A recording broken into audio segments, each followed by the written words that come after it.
V3 Legend Law, also known as Wano Law since this is the first ever Wano Legend Law god, is one of my favorite legends in the history of One Piece Treasure Cruise, and he is also the first legend ever that got chain boundaries included in his special. He is the first unit that introduced the mechanic when he was released 3 years ago at this point on One Piece Day.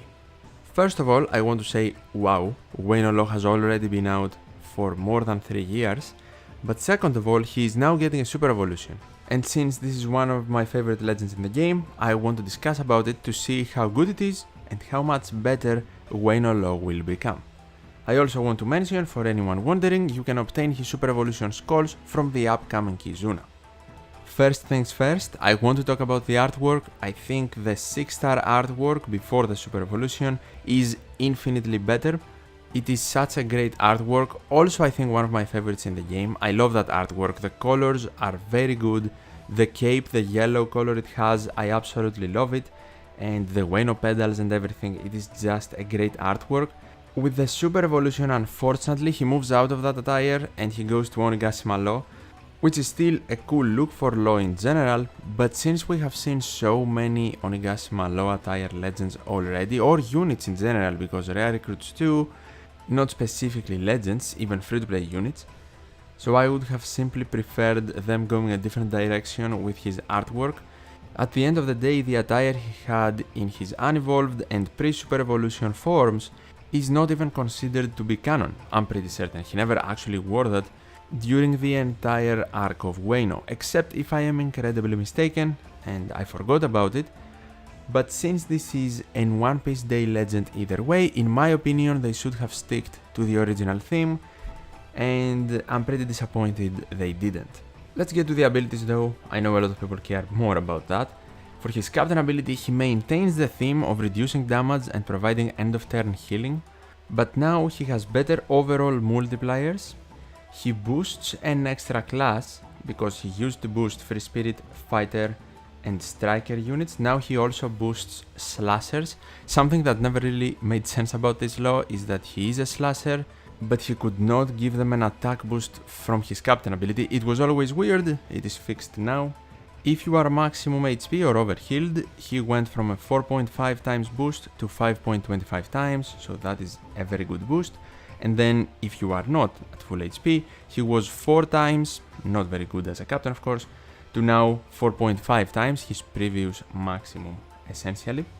And as I said before, he still has the end of turn healing mechanic, the damage reduction mechanic, the percentage did not even change actually, it is still 25%, but he now relies more on that part of his captain ability, especially the healing, because now he heals 30% of the damage received during that turn after the end of it. And then if the crew has totally healed over 50,000 HP, then he also gets an extra part to his captain ability and he is able to remove despair by 10 turns. But that is only if the healing amount has been met or surpassed. It's not gonna be the easiest thing to just meet, especially when we have so many captains that initially just remove despair, they don't need specific requirements. It can be definitely annoying, he still has that survivability factor in him, but I don't know how valuable he is going to be as a captain, especially if we consider that he's not even a super type or a super classy unit.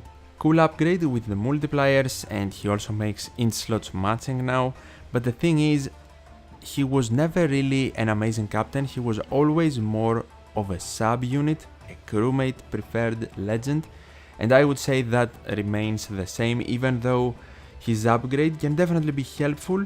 If we combine him with overhealing units, for example, we can make him work, that is for sure, but simply because we have to take these extra steps to make him work at his maximum potential.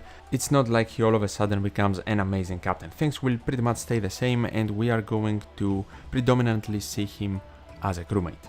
Which leads us to his special. How better is it now?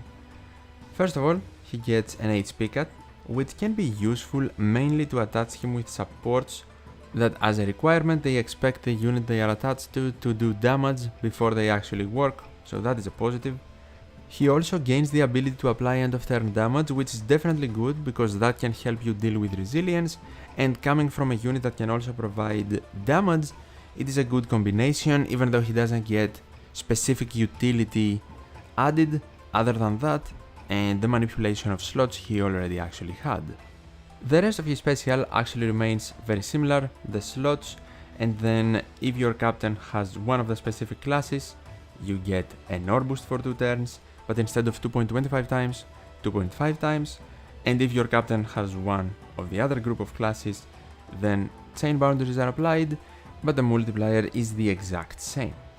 The bonus thing he gets now is that if this character has a specific slot, either int, empty block bomb RCV or G, he can extend the duration of chain boundaries and ore boosts by 1 turn, and that can apply to his own boosting, so essentially he can give you 3 turns of chain boundaries and an ore boost if your captain meets the specific class requirements, which means he's an even better crewmate now because he can help you and provide his boosting for multiple stages. So in Kizuna, for example, you can activate his special in stage 2 and carry over the ore boost and the chain boundaries in stage number 3.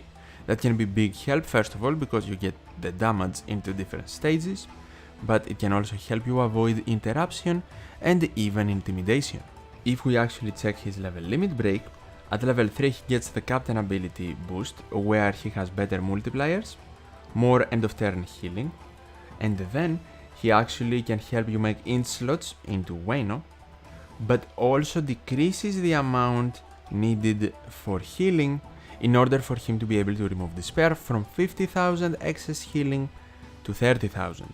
That level up of course won't really change his status as a captain, he will still stay predominantly a crewmate unit, but at maximum level limit break, for his special ability, he can apply the end of turn damage for 3 turns now, which is an 100% positive level up because in the previous special, the normal one where he applies it for 2 turns, if you actually want to activate him in the previous to last stage so you can carry over his boosting, then the end of turn damage won't still be active in the final stage in case you need to deal with resilience there. So you kind of lose out on the end of turn damage, which gets fixed at level limit break 5. He can also now manipulate more types of slots into matching, even neutral type slots that he couldn't before, for example, and his boosting gets better at 2.75 times of an ore boost, 0.25 times better from his non-level limit break special, and 0.5 times better than his non-super evolved form, and the chain boundaries go from 2.5 times to 2.75 times. To be honest here, I would have preferred his chain boundaries minimum value to be a bit higher, not only for the maximum level limit break, but I would have preferred them being 2.75 times for the normal special, and then for the maximum level limit break maybe increase to 3 times, but I guess Bandai decided that was too much for an already very strong crewmate unit with his boosting and now extension possibility. I think mainly one of the reasons this law started seeing less play is not because all of a sudden he became bad, but because every event has a boosted list, we can't really freely team build anymore, and on top of that, with more and more units getting access to providing chain boundaries, we have more and more options to use in different teams. So this law, that at some point was our only option, simply got more competition. And this is a unit that you really are not going to use if you don't need the chain boundaries. So just for an ore boost, you are probably not going to prefer him. I mean, if he also helps you with slots, the ore boost, and to get access to a super type or a super class, you might, but generally the chain boundaries is what you really want him for, and everything else you can get out of his kit is an awesome bonus. And I have to admit, even though I don't really like the change of direction with his artwork, his sprite still looks extremely cool as it did before. And for Pirate Rumble, he was a good unit. He does become better now. I can't really get into specifics for the meta, but he is definitely a better Pirate Rumble unit, and he was an extremely strong Pirate Rumble unit when he came out as well. He made the slasher team so much better, and everyone was using that team back in the day. And overall for this law, just like with majority of super evolutions these days, we get a direct upgrade that simply makes the unit better. Nothing extraordinary and out of this world to all of a sudden make him one of the most broken units in the game, but making an already great unit even better can't really be a bad thing. What do you think? Tell me in the comments down below. Do you agree with me with the artwork perspective, or do you prefer this one over the pre-Super Evolution one? Let me know, hopefully you enjoyed the discussion, and as always, thank you so much for watching, take care, and I'll see you in the next one.